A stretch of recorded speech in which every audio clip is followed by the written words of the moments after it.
Nothing wrong. Yeah, I did nothing to her. But as far as you're concerned, yeah, I she's mean, right. I don't think so.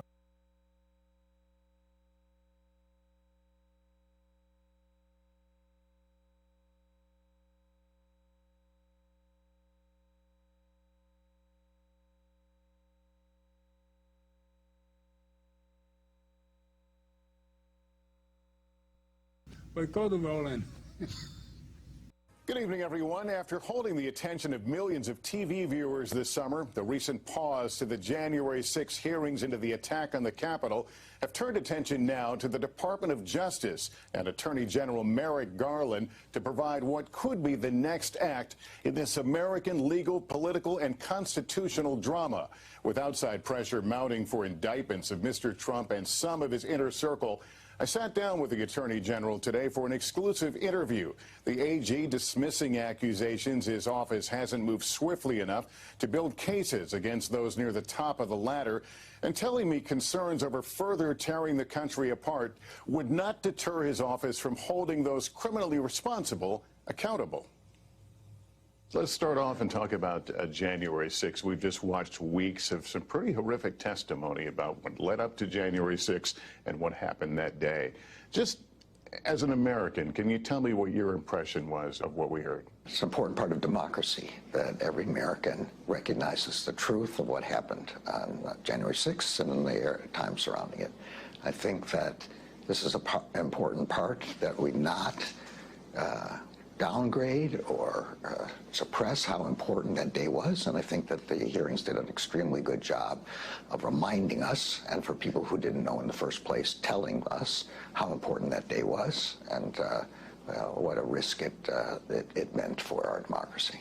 Is the committee offering you anything in terms of an informal roadmap? Are you learning things you didn't know? The Justice Department has been doing the most wide-ranging investigation in its history, and the committee is doing an enormously wide-ranging investigation as well.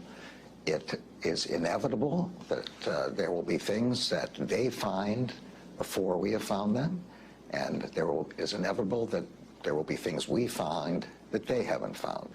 But the Justice Department has from the beginning been moving urgently to learn everything we can about this period and to bring to justice everybody who's criminally responsible for interfering with the peaceful transfer of power from one administration to another, which is the fundamental element of our democracy.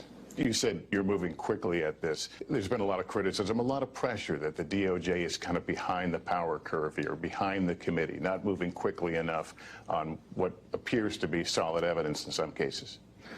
As I said, we have been moving urgently since the very beginning. We have a huge number of prosecutors and agents working on these cases. It is inevitable in this kind of investigation that there will be speculation about what we are doing, who we are investigating, what our theories are. The reason there is this speculation and uncertainty is that a fundamental tenet of what we do as prosecutors and investigators is to do it outside of the public eye. We do that for two important reasons. One is to protect the civil liberties of people and events that we're investigating, and the second is to ensure the success and the integrity of our investigation. Would a criminal referral from the committee carry a lot of weight? Would it be welcomed by the Department of Justice? So I think that's totally up to the committee. You know, we will have the evidence that the committee has presented, and whatever evidence it gives us. I don't think that the nature of how they style, the manner in which information is provided, is of particular significance from any legal point of view. That's not to downgrade it or disparage it. It's just that that's not the issue here. We have our own investigation pursuing through the principles of prosecution. You said in no uncertain terms the other day that no one is above the law. That said, the indictment of a former president, of a perhaps candidate for president, would arguably tear the country apart. Is that your concern as you make your decision down the road here? Do you have to think about things like that? Look, we pursue justice without fear or favor. We intend to hold anyone who was criminally responsible for the events surrounding January 6th, for any attempt to interfere with the lawful transfer of power from one administration to another, accountable. That's what we do. we don't pay any attention to other issues with respect to that. So if Donald Trump were to become a candidate for president again, that would not change your schedule or how you move forward or don't move forward? Say again that we will hold accountable anyone who is criminally responsible for attempting to interfere with the legitimate, lawful transfer of power from one administration to the next. How is your department dealing with the pressure? Every day you wake up, there's a column in a newspaper talking about what you will do and when you will do it. The only pressure that I, or my prosecutors, or the agents feel is the pressure to do the right thing. That's the only way we can pursue the rule of law.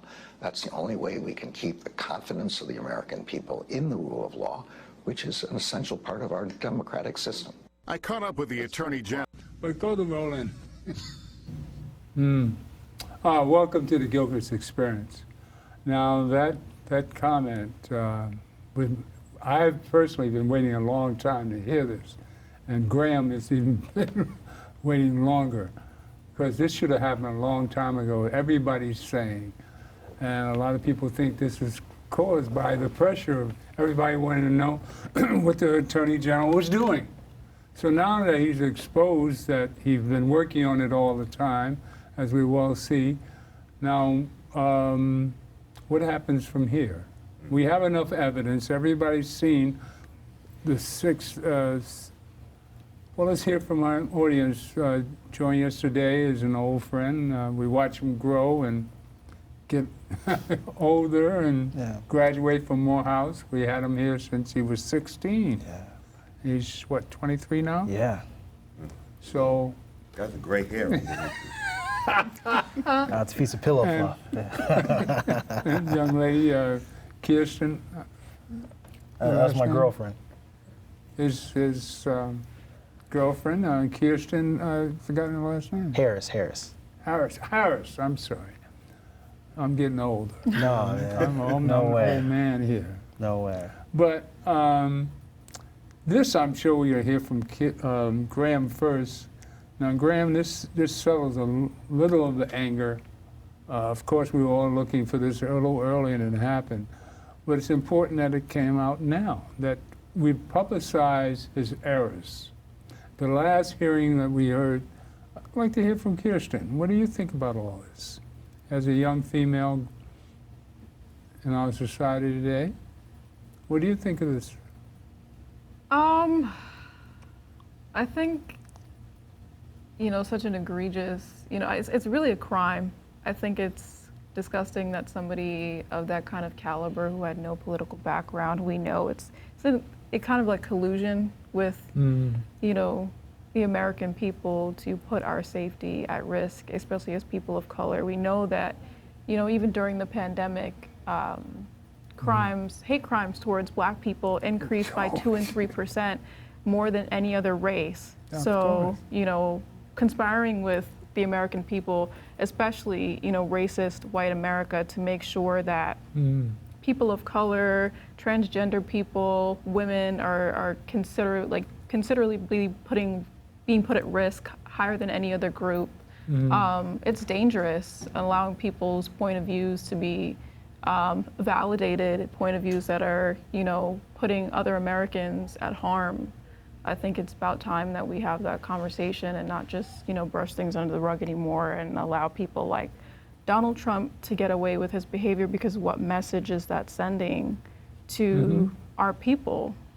I think it's really, really wrong that this continues to happen under our watch. Yeah. The abortion issue we'll deal with a little later, and I'm sure you have a lot to say about that. Yeah. Okay. But Graham, give us your take on him finally bringing the true attention that we need to Donald Trump. Well, he's taken a step.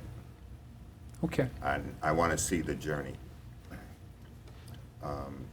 He sent out a memo last week that there would be no prosecutions of any kind, basically, against the candidates running in the subsequent election. The campaign starts next year for the 2024 election. But that's something that Barr put out. Barr put out, but he sent it out again. So he is going to be the only one to determine whether or not they're going to prosecute a high-level candidate if it's Trump. But what did he say here? Well, this is my point. That's what I'm getting to. Okay. He said one thing last week and he said something else here. Okay. Because if you've committed the crime, it doesn't make any difference to me what your position is. I don't care if you're running for president and it's the day before the election. If you committed the crime, you need to be dealt with. Right. See, remember, Trump said, I could shoot somebody on Fifth Avenue. 6 years ago. And it wouldn't make a bit of difference. Now, I did cases, yes, and I've done cases where we've gone for months doing an investigation. Nobody knows what we're doing. We get the indictment. I get an indictment arrest. I go pick up the body and take them into Supreme Court. Boom. And I did that with a guy. I had 16 indictments on him before I even arrested him. So I understand the process. But it wouldn't take me a year and a half to put a case together. Especially when, and we didn't have video and all of that stuff. We didn't have Facebook and Twitter and all that when I was doing these cases. These were hard cases we worked on. Well, this case He has video evidence. And this is not about January 6th. That's another thing I want to get to. he said he did, This is not about January 6th. We have to go prior to January 6th. That's why it's taking so long. See, the election itself, the phone calls that were made to Arizona, North Carolina, and I think Wisconsin, that's all part of this. Right. January 6th was a culmination of this conspiratorial act involving not just Trump, Lindsey Graham, and others in the U.S. Congress. So yes, they have a large number of people to investigate, but I want to see that he names these people and charges these people under the U.S. Code as to their overt acts, regardless of the election. I don't care about the election, because if you're not going to prosecute high-level people who are committing crimes, you have no right locking up the everyday person on the street. I had cases with police officers. You rape this girl, you're gone. It's not about giving a guy a break. You were gone. Well, I sent a PBA delegate to state prison. It doesn't make any difference, and it shouldn't make any difference here, regardless of the campaign. He said the only pressure he felt was the pressure of doing the right thing and doing it right. That's why he's taken so much time, and there's so much out there. Well, Trump has done, but Trump has done right. so much wrong. There's so many ways you can hit him. You have to find out when you hit him, you hit him from all sides. Everybody has. This is a conspiracy of the Republican Party. Yeah. They want to change the governmental structure. They want to turn everything around. They're looking to take over the House so they can drop all this stuff come November. So our concentration has we got to stick together as a team the way they do. And the they voting don't talk rights about issue, each other. The voting rights they've of all got these one 37 item. states, he hasn't dealt with that. That's got to be dealt with too. It's so much. That's why it's taking so much time. I'm happy with him coming out the way he did. Because of the fact that I always felt he had to be doing something. I mean, just as an American to watch this, as Kirsten say, this is nonsense. I know anybody that doesn't know anything about anything can look at this and say, this man is wrong as hell. He's always been wrong about a lot of stuff. Why aren't they doing anything about it? Julian? Yeah, I think everyone's such incredible points. I think it's really something that's difficult to analyze because there's so many questions and ways in which we can look at this issue, right? You're bringing up a great point. Why is this taking so long? And it's a question about how far have we gone from our norms? Mm-hmm. How do we perceive power so differently, right? Where we even have a question about whether or not this can be done. Has Trump changed our norms so far that we're similar to China or Russia to our appeal towards a strong man? And do we even believe, because of the stagnation within our Congress, that there's even power within like our institutions? You know, Trump could call for anyone to attack anybody, but it's for the as Kirsten's saying, some of the American people going out there and protesting themselves. Arresting Trump or putting Trump behind bars is such a small part of the problem. It's what has the state done? How far has it forgotten people to the point where they feel like they can go march on to the Capitol, tear down the Capitol, and threaten to kill senators? The state has promised so much to people. They're not receiving help.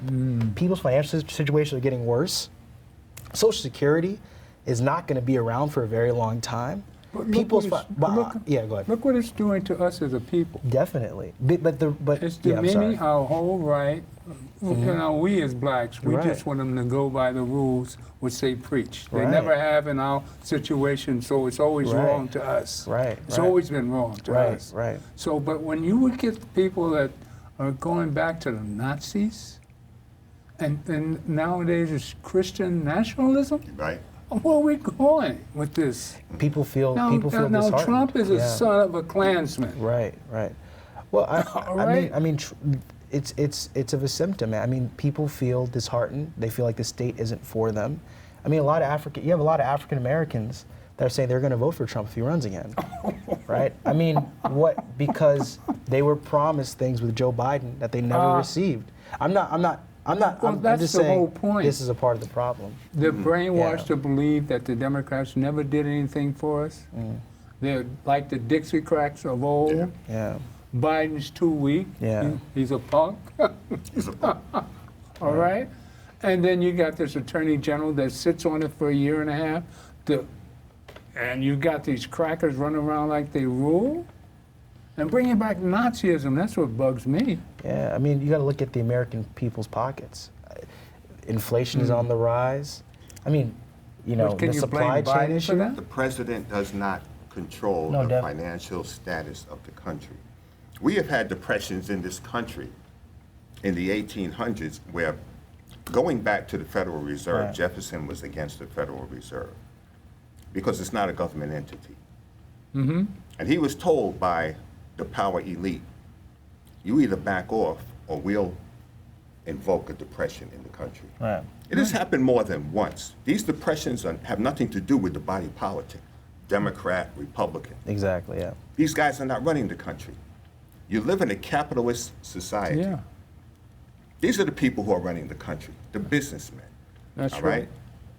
This guy, the billionaire that's pushing the vaccines, and Elon Musk and these people. And I mean, these guys are rich. They're not that wealthy compared to other people around the world because they really aren't. The wealthy people, you don't even know their names. But businessmen run this country. This is a capitalist society. This is not a democracy. Never was, never will be. This is a republic. The president doesn't run the country.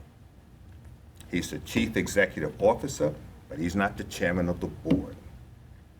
And he doesn't determine the financial makeup and strength of the country. So you got people wearing lapel pins with the American flag on them, but they have all their business outside of the country. Trump for one of them. If they were true Americans, they would manufacture their goods here and pay the people in this country a decent wage. If these people, like Exxon and Mobil, as they went to Guyana year before last, and they're drilling oil in Guyana, if they were really credible, they would say, all right, we're going to pay you for your oil, but we'll build a refinery here so you people can get yourselves up. In Nigeria, too. And same thing in Nigeria. But they just take the resources, they bring it here. Like a 55-gallon drum of oil is not for gasoline. It's for benzene.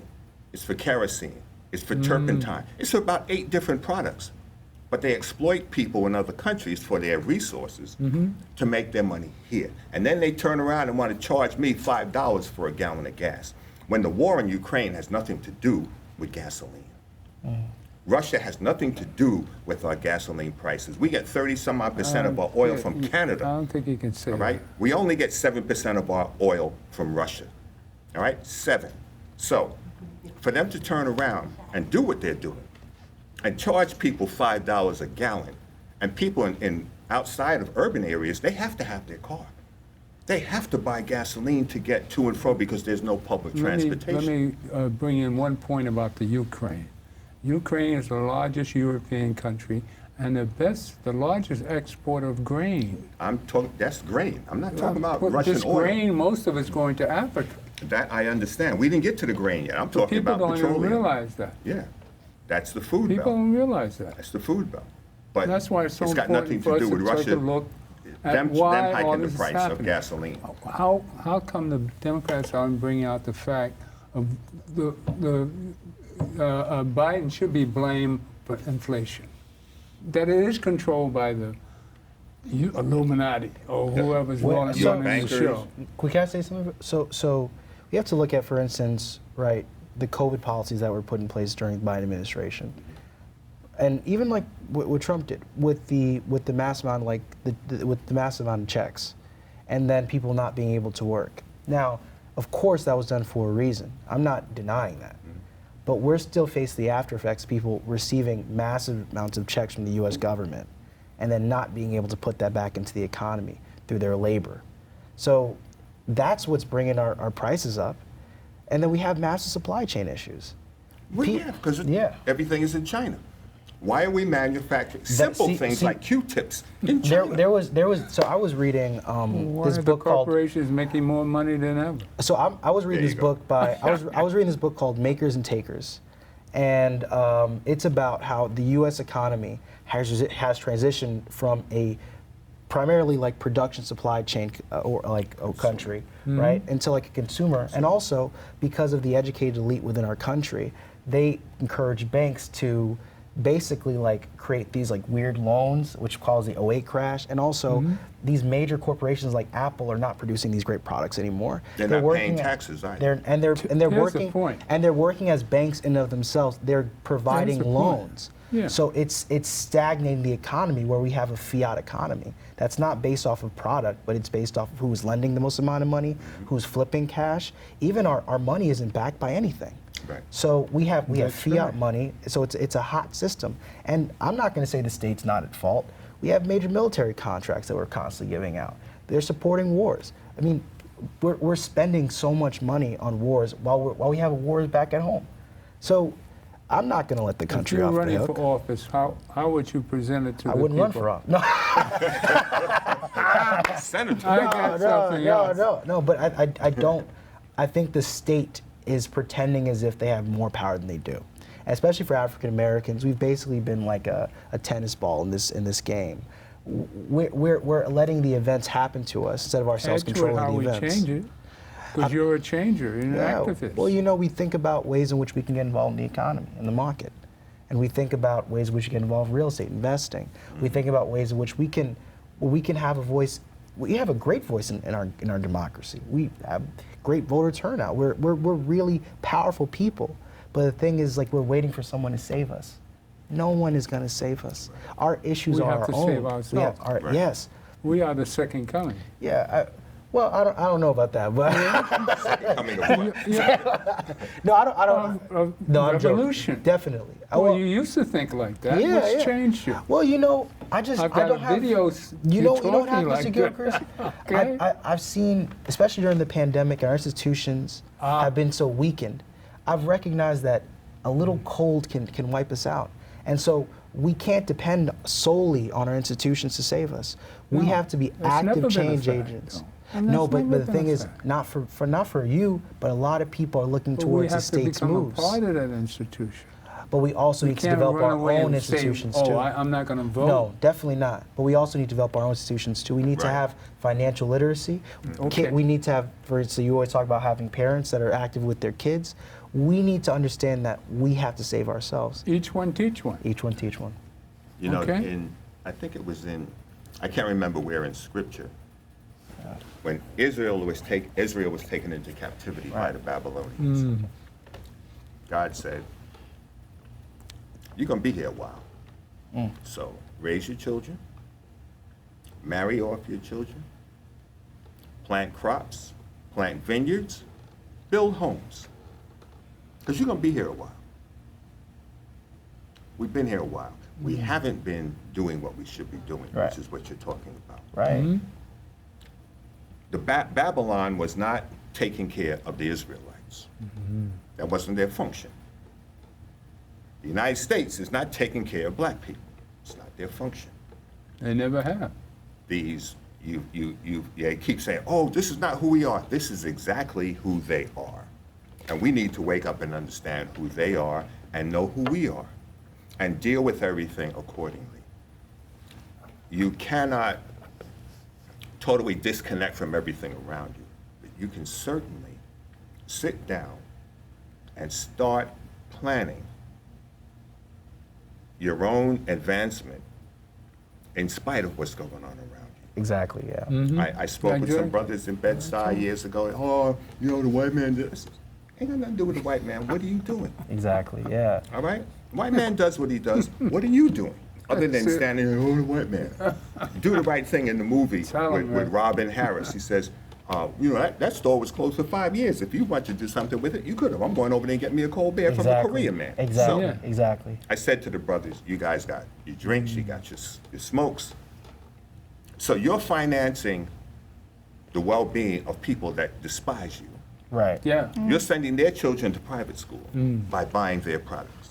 Right. But you're complaining about them. Now, I can't get with what you're saying. What about how we hurt each other? That too. But I say you could take the money you're wasting on their products and stop being like a fly eating the crap in the system. Take your money, go to Home Depot, and we're in Bed-Stuy. I said, there's over $50,000 right there on the block waiting for you right now. Right. Go to Home Depot, get some navel jelly, which will erode rust off of ironwork. Get your Graham. red primer paint. No, listen, you don't need a college degree to make $100,000 a Graham, year. you told that story. I've told 4 it, or and I'm going to 5 keep times. telling it because the fact is that we need to start thinking out You of the get box. people It's true. There that are shoot you, you ways. come doing something on their steps today. I didn't say you do something, Winston, and I'm going to tell you like I said it the last time. If you were not, since you were not listening, you go to the I've elder listened of the to block. it 4 or 5 times. That's why no one's going And to it shoot doesn't you. work If you go today. to the elder of the block, we'd like to paint the railings on your home, and that's your advertisement. And the people on the block see the work you're doing, and if it's good work, they're going to want you to do theirs, but you're going to charge them. You're not charging the elder on the block. Can I add something to what you're saying? Where are we going to do this? Oh, sorry. In Brooklyn? Well, look, no. So to the point that Officer Graham is making, it's a question about, you know, how do we as African Americans view ourselves? Do we view ourselves through the prism of race and the way that America has diagnosed our race issues as being like internalized towards us? Because I'm working at my law firm, for instance, and then they're like, oh man, it must have been so hard growing up. They don't know nothing about my background. They just see my race and they see the limit. But I'm in the same law firm as them. I never went to law school. I still work there. It's a question about whether or not, for us, can we see past the pain and the trauma, and can we look towards the opportunity? Can we look towards our environment and develop it and shift it to the point where we're not talking how bad Elon Musk is for avoiding taxes. We're thinking to ourselves, how do we create products that we have tax incentives too, where we create green energy for our communities? You know, how do we put ourselves in the winning position? The game is the game. It's the way that it works. It's the way that it is. But The way you see black yourself. black entrepreneurs, black business, black leaders, we can think about this economy in a way that it could work for us. It can. Absolutely it can. I've seen it. I've seen it. So the concentration is the way we accept ourselves. Yeah. How we see ourselves. Yeah, there's no, like, for instance, for If we're me. busy in records and everything and calling each other nigger, Yeah, I mean, it's such a small way to view yourself. Like, for instance, if I see someone that's Asian or white or whatever, I'm not insecure. This is, if they have a business opportunity and I can talk to them and we can work together to develop something that's greater, to change, make an impact, I don't care what color you are. right? And when I look at myself, I don't see myself just as a color. I see myself through my mind. Yeah, right. Right? So Right. so It's all mental. It's all mental. So how do we Right. move past these mental blocks to really make a big difference? A lot of the time, I see people who have all the gifts in the world. Young black men in the 80s are some of the best entrepreneurs in the entire world. The only thing they were doing was selling crack. But it was just a bad product. But look at the ingenuity, the intelligence, the way they can think about distributors. Wow. If there was a way where they could direct that energy in the crack positive. was planned genocide. Totally true, and that I'm not denying Planned that. genocide. Wait, Mr. Gilchrist, let me say what I'm saying. It's true the product was bad, but the abilities and talents in which they had, if it was funneled to the right direction, could you imagine how much black wealth we would have by now? What did they do with all that talent? Most of those ex-crack dealers became, rap? Oh, no, they went to jail. Most of them went to jail or went to cemetery. They didn't all go to the rap. Rap business. No, but and you see how they transition. But it's the way in which we look at. It's not because the rap game, but the reason why is they're getting into business is because they're being introduced to different people, new things. Quincy Jones was a spearhead of a lot of that because he took a lot of the young guys. He sat them down. Exactly. He said, you guys are wasting your time and your talent. This is business. You need to be doing something productive with your money other than buying jewelry and looking gaudy. Yeah. He sat P. Diddy down. Quincy And Jones? P. Diddy, Yeah. he sat with a group of them. P. Diddy is not some street Negro that He just went to stumbled private out school. of a. The guy went to college. Yeah. All right? Ice-T or Ice Cube. Ice Cube. Ice Cube. His parents are educators. He's college educated. He's not like most of the guys you see out here, stone cold knuckleheads, and they just want to rap. They have a background in education and business.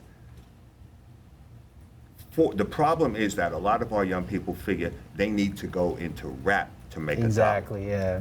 all right? That's what's they need to be a available to ball player to make $1. You know, it is so limiting, and there is no real test of your capability Exactly. in doing those two things. Yeah. So we have to give our young people exposure. Most of them never get out the neighborhood. Right. I was talking with somebody just yesterday on a project we're looking to put together here in the city. I'm not going Right. to discuss it on air. But we want to get the kids out of the neighborhoods. Right. They have to be exposed to different things so that they look beyond the stupidness they see on television. My friend, son wanted to be a ball player. I said, no, you're not going to be a ball player. Oh, no. That's modern day slavery. It's built on the slave system. I said, what you're going to do, you're going to get in the business of pro sports. You're going to become a physical therapist or an agent. And if you're an agent and you're picking up 15% of my salary, and 15% of her salary, and 15% of his, ultimately you're making more money than any of the ball players Exactly, are making, yeah. and you're not running up and down the court wrecking your body. Right. I said, you're going to get into the business. So I said, you have to think, it's not what's in front of the camera that makes the money. The money is behind the camera. Yeah. I remember my mentor. The main yeah. reason I have the youth here today Right. is because we talk of, you're 70-something, I'm 80-something. And now we have people in their 20s. Now, they survived the planned genocide of the 90s or the whole image of calling each other nigger and whatever they're calling ladies today. Well, how did you survive? I mean, Kirsten knows my background and how hard it's been. But, How about you, so, yeah. Kirsten? I mean, I was lucky enough to have two very forward-thinking parents. My father There you is go. from the Astoria area, and then my mother is from Williamsburg. So firsthand, they saw, my mother will openly tell you, all my classmates are either dead, in jail, or had children as teenagers, and she did not want that for herself. They used to call her Ice Woman in school because she was so focused she would reject anybody until she met my father.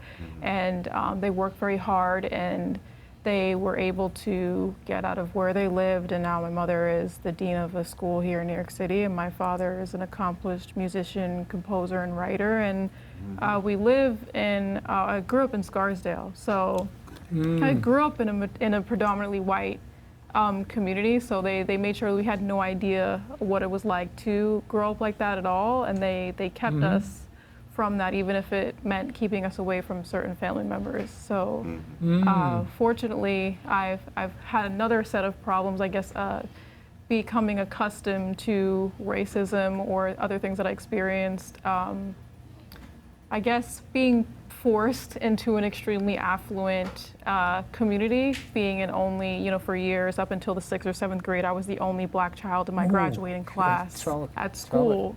So I never really knew what it was like to be black. Yeah, to be honest with you, outside of my own family members. So for a while, I had no concept of that until I went off to Spelman. So yeah. How do you see the young women today?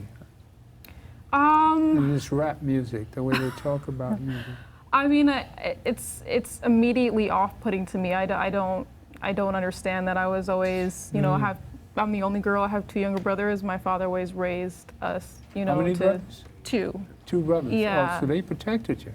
Well, I was the oldest child, but I could say, that they are kind of a protective figure for me. But, my dad, he was in music, so he knows, yeah, he's like, that's not a place you want to be in at all. I wanted to be in music myself just like him, and he sheltered me from that. So it's a very cutthroat business, and contracts that they put out now are just to take advantage of the musicians that are actually the ones making money. It's the executives who are making money. That's right. So, that's right. Yeah, That's right. I don't stand for that. So it's planned genocide again in music.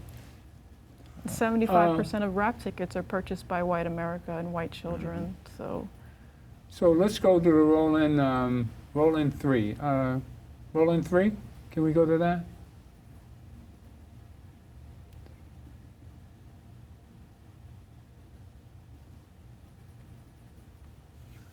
Cousins in Scarsdale in the 50s. Oh. Beautiful, beautiful.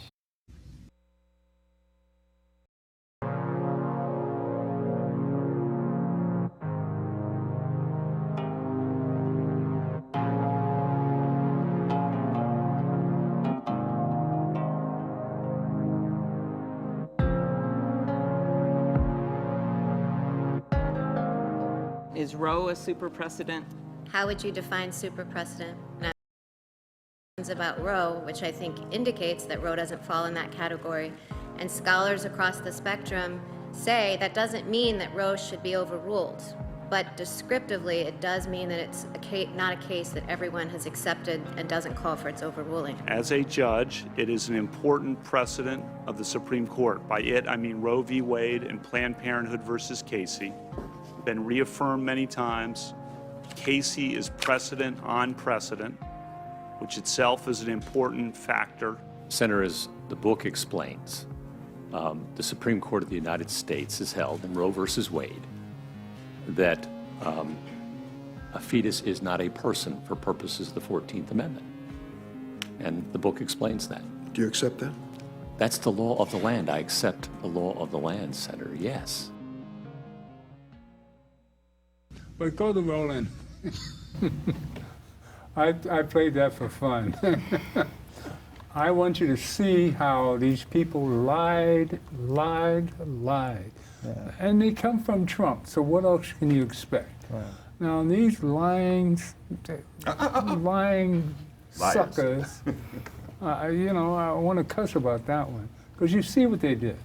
As soon as they got in there, first chance they got is take away abortion. That's been a precedent which they spoke about there.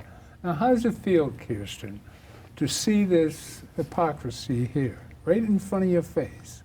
And if nobody watched the hearings, the confirmation hearings of these 3 judges, and you see that, just that one clip, and see the result of their lies to us as a people, American people, what does it feel like to be a female and be subjected to all this? After all the struggles you've been through, coming up black in America. It's quite scary and it's appalling. After these many years that Roe v. Wade is getting taken away from us, even things like maternity leave, we got 5 years before we were born. We're so behind. You mean to tell me in Saudi Arabia they have abortion rights and we're getting ours taken away from us? Yeah.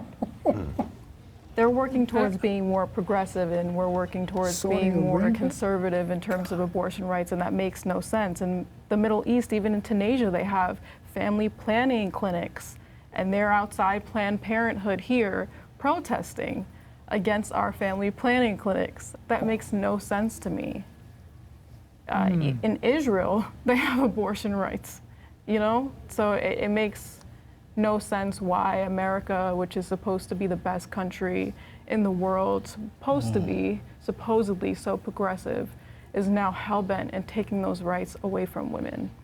So I'm just shocked. You're being a psych major, are you? Yeah, my goal is to go into marriage and family therapy because that's really important to me, especially in the Black community. Well, how does that psychologically hurt women? Yeah, even if you think about cases in which women are raped, or cases in which people incest, exactly. Raped by your father and you got to have that baby Exactly. at 10? And in What over about 20 this- states in this country, rapists get visitation rights. So you can still have some sort of relationship with the rapist if they so choose to see this child.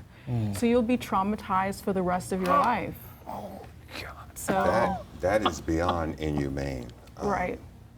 I've never heard that. Yeah, it is possible. I mean, in most cases, I'm sure the rapist would probably have nothing to want to do with the child at all. Well, how but about going to jail?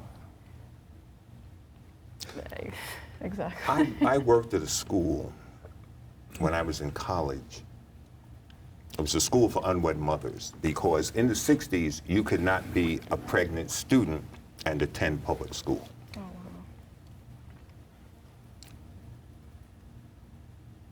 I had a student who was 10 years old. She was pregnant. 10. By who? I didn't get the backstory on that. But she Probably was a the parent. youngest student I Somebody in had, her family. and the kids went up maybe, and I would assume that it was a family member. Sure, that's the way it happened. 10 years old. A girl is just coming into puberty, and she's pregnant. And I'm teaching, and I'm looking at these girls, and my mind is wondering, how did she get pregnant? How did she get? We know physiologically happens how it happens, but who did it? Right. You know, and that's over 50 years ago. But for a rapist to have visitation rights to see the child, Is this in one particular state or? I think only 30 somewhat states. 30. 30? They have, you can get the rights revoked if you so choose, but the other 20 somewhat states, you can negotiate if the rapist so chooses. And to your point about young women getting pregnant at the ages of 10, 11, 12, actually, that's a problem with us condemning and minimizing young girls for having sexual relationships or being fast, as people define young women, for having sexual relationships and them pregnant up into their early teen years and adolescence. Over 1/3 of teen pregnancies are happening with men who are over the age of 25, between the ages of 25 and mid-30s. So we have women who are being groomed and then being punished for being groomed by older men for having gotten pregnant, having a sexual relationship when their mind is not even fully formed. They haven't even finished K through 12 education, and yet we're forcing people to want to force these kinds of children to have children having children, basically. I don't know how you could allow something like that to happen. Well, this one case, this guy, 27, was raped this 10-year-old who had to go to Indiana to get an abortion. And yet the Attorney General is trying to do something to the doctor. That's a case that's come up, isn't it, Julian? No, I'm not. Do you know anything about that? No. You don't know anything about that? Nothing, to be honest, no. Graham? The victimization of women, especially in this country, there are people that want to, they talk about sex workers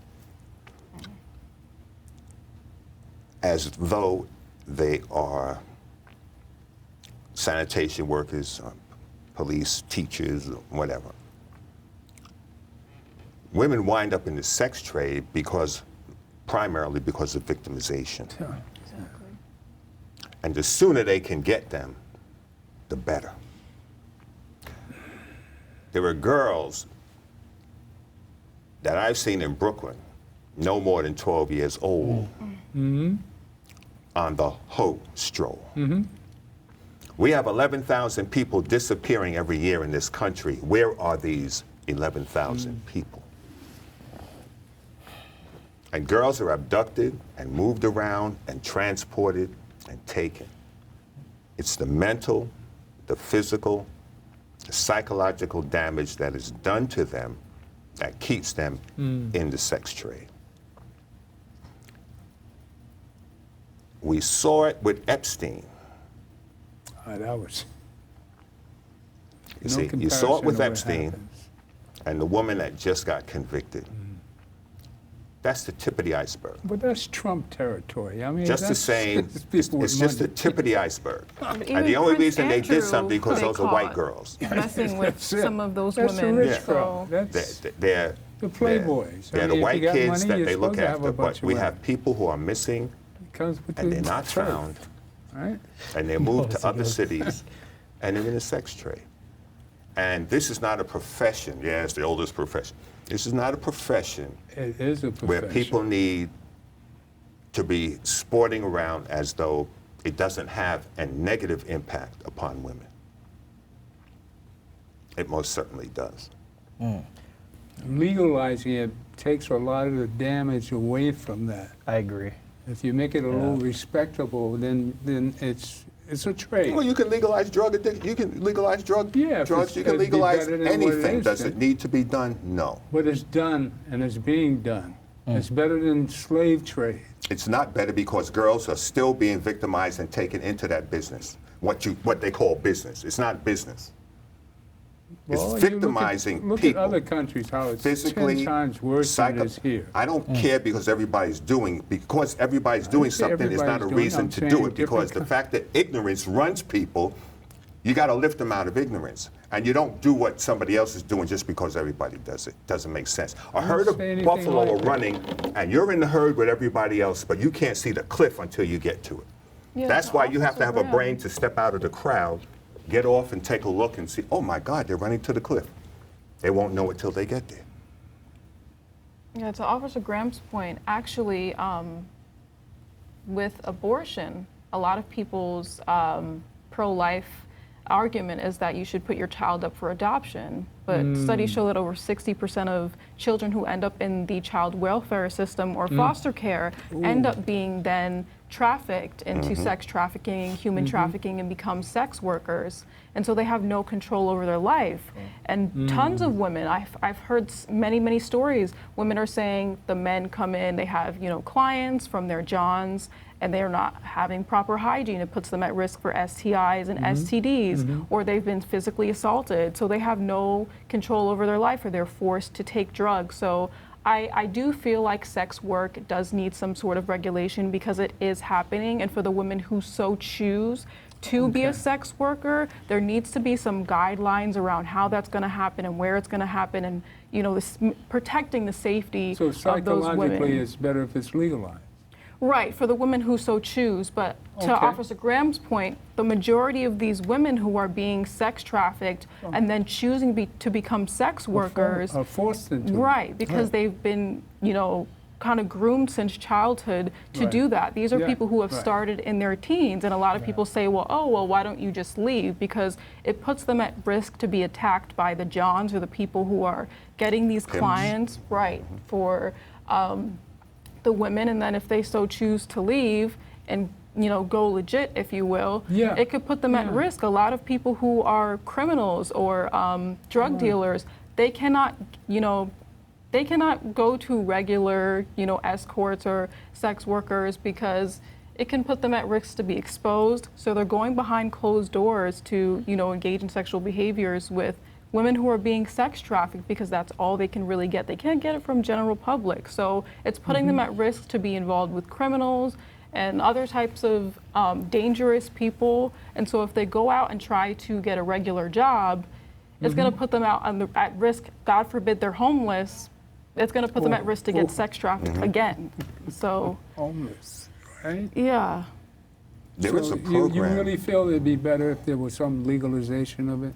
Yes, I do, but that's not to say that the majority of women who are in it because they want to be, and then those women should have the choice about whether or not it should be regulated. And have protection if they want to get out of it. Exactly. All right, like legalizing marijuana. Right. That's why, there's been a debate, especially with our generation. I'm not sure if you've heard of OnlyFans or Twitch.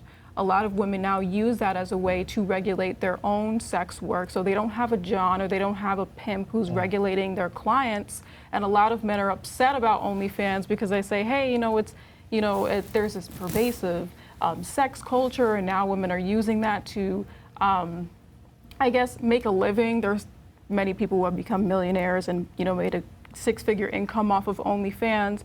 But the benefit to that is that keeping OnlyFans and things like that legal and not taking away those rights from women allows them to regulate how they're being shown, what their sex image is like if they so choose to continue the sex work, instead of having someone like a pimp controlling who they see, when they see them, how, the types of people, the types of clients that they're getting. So I think that's where sex work should shift into, and a lot of former adult film actresses and former So this is going sex off workers on the internet? Yeah, I think it's mostly part of the millennial generation. They're using OnlyFans, and a lot of former film stars, adult film stars, and sex workers are transitioning to OnlyFans. Even Disney stars.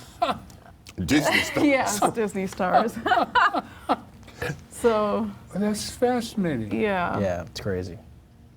So it's legalized that way. Yeah. Oh, yeah, your own thing. Yeah. So you control what you're doing. Yeah, you control your no body. boss or anything like that. Like abortion. Years ago, we used to. It's interesting because I just heard of this. No, yeah. I never heard of this. But I'm old school, years ago, down the Lower East Side, we knew a lot of the prostitutes, and we weren't dealing in public morals. We were dealing in robberies, grand larcenies. So. The prostitutes would fill us in on who's doing the dirt. Oh, wow. Because they don't want the Johns being victimized. Because if your Johns are getting robbed and beat up, you can't make any money. Exactly, yeah. And one young lady said to us, she said, Spoon, the guy there, he's got a gun. He's on his left side. The butt is facing out. I said, good, that means he's right-handed. And we followed the guy. He went into the Grand Street subway station, and he went for it. It didn't work out well for him. But the prostitute gave us the heads up. And it got to a point, there was a pimp that they told us about. And he was shooting up the women with heroin. Oh, man. Okay? Felony.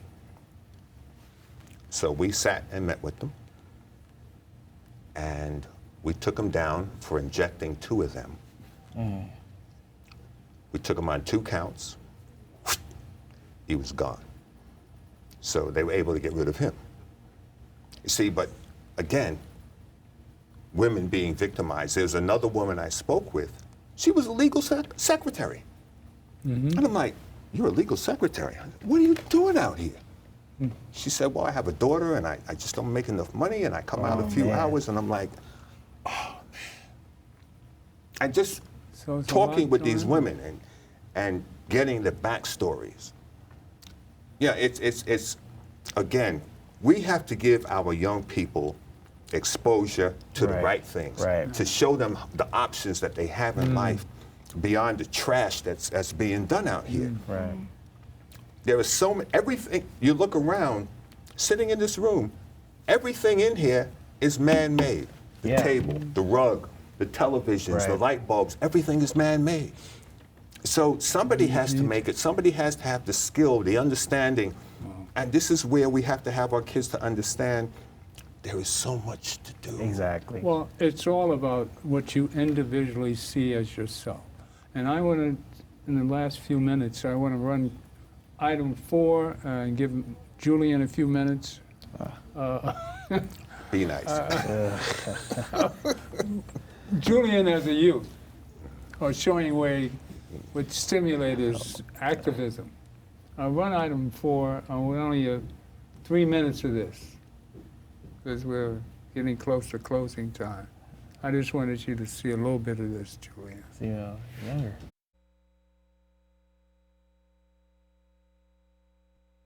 15, 16 years old. I've grown up here. You guys have seen me. I've seen you. And you guys have always made this home to me. And I remember as a little kid, I'd always wear suits. And I'd always watch Harry Potter. And some things never changed. But you guys always accepted me and allowed me to be peculiar. And that's allowed me to have my own identity when I went to college. So I just want to say thank you to all you guys for that.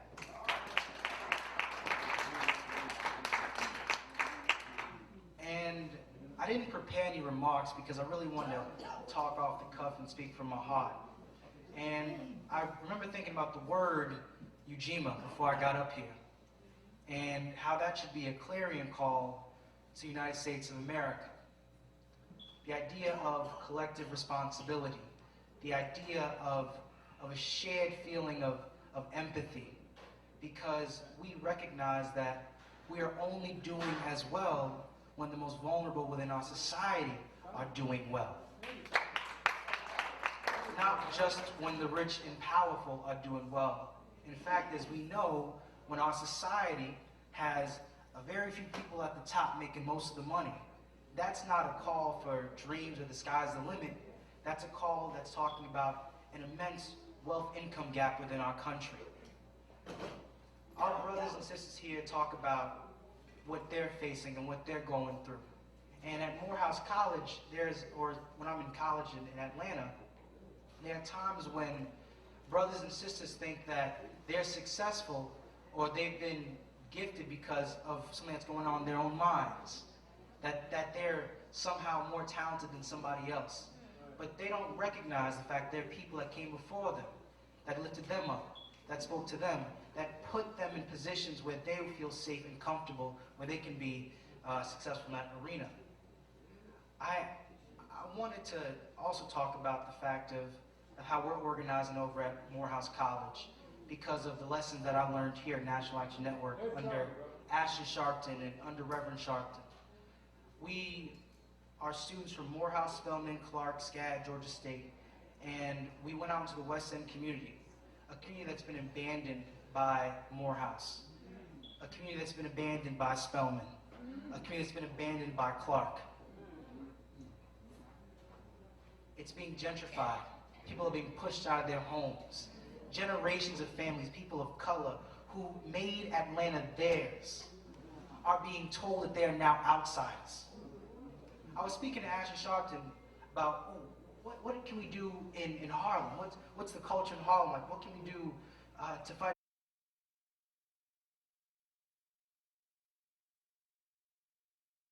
Come back. Yeah, sure. So we can finish that. Definitely. Your early beginnings. Yeah, definitely. You know, Thank when I met you, you were 16. Mm-hmm. I got a couple of those old shots too. That's cool. Well, as we see, this is our youth, and I'm glad that they could come today. He's going off to University of Michigan. University of Michigan. Yeah, for law, yeah. Tomorrow, next week? Yeah. Well, So you this won't be weekend, here next Wednesday? I might, I don't know. It depends on if everything goes Well, well. we'll see what happens. Well, we only, out in Manhattan, we only have a minute left for the Bronx. So say what you want to say. Man, You only got dream 30 big. seconds. You got to dream big. You got to see potential in all things. You got to move forward, never let anything stop you. The world might be going crazy, but there's always opportunity in chaos. Figure it out, see what ways you can make a difference for somebody else, and just keep moving forward. Don't let anything stop you. Mm-hmm. Yeah. What kind of law do you want to focus on? I don't even think I want to do law for a long time, sir. I want to open up, I want to do a startup and make a difference through business. Okay. Yeah. Manufacture some of this stuff. Oh, wait, you're going to Michigan? Yeah, that's why I'm going for You science. only have 20 seconds, Graham. Can't go on this short story. I got to put you in with Power to the people. Mims, Eric Mims. Bless you. Thank you for coming know that today. name. And Kirsten, you were great. Kirsten's amazing. Yeah, Kirsten's man. amazing. We have to have And you Spellman. on more. Kirsten's amazing. Kirsten's Peace and amazing. God. The God in me loves the God in you. Stay tuned for more of the Gilchrist experience. And next week I'll wear a suit. He's got his Panamanian shirt on there. Look like Denzel. Eric Mims. I heard that name before. He is the second only black automobile manufacturer in the history of this country. It's been 100 and Are we on? I think 100 and We're still on? It says 59. no 90.